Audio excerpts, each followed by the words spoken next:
Prior to the election night in 2016, where I wrapped up my wallpaper carpet bomb PR campaign. Obviously, PR stands for public relations. I related to the public with truth, logic, and common sense.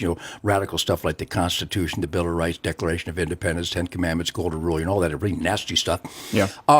And I did a Facebook Live from my Michigan cabin, very emotional, because I was with Trump till 3 a.m. on the election night.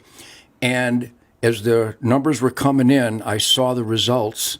And I didn't do it alone. The National Rifle Association and great families and the real Republicans out there, and just working hard, playing hard Americans, including the Teamsters and the typical unions that always went Democrat, and the most embarrassing, apathetic segment of our society, the Second Amendment people and the hunting population. They just didn't vote in a meaningful way.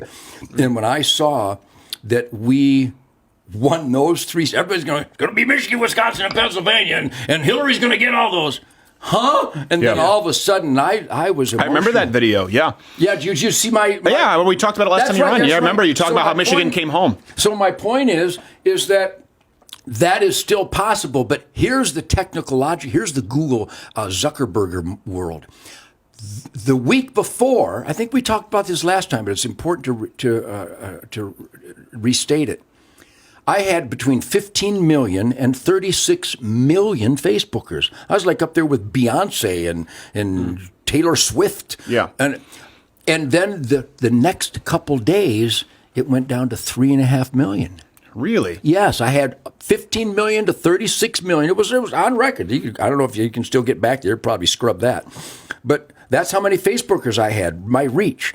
And then all of a sudden, Nugent's makes too much sense, connects with too many people, got too much information out there. We need to stop that, right? And so that's a censorship indicator from the left and from these high-tech, comfortably numb goofballs that is really a scourge that is it's not overwhelming, but to overcome it should be job one of people who believe in the Constitution and the basics of America, God, family, country. I think it's also harder. We're sort of handicapped in overcoming it because it's not a thought process that conservatives would employ. We don't really think about shutting down voices. Conservatives traditionally have been very much like Mitt Romney. But I mean, people like you and I, we wouldn't even think of wanting to ban someone off a platform just because they disagree with them. Don't. Right. If you don't want to eat meat, don't. So it's tough for us sometimes to go, well, how do we solve this problem? Because we're trying to go through the thought process of getting rid of anyone who disagrees with us, which just really isn't a part of what we typically do. Yeah, you can leave that there. That's fine. I'm not.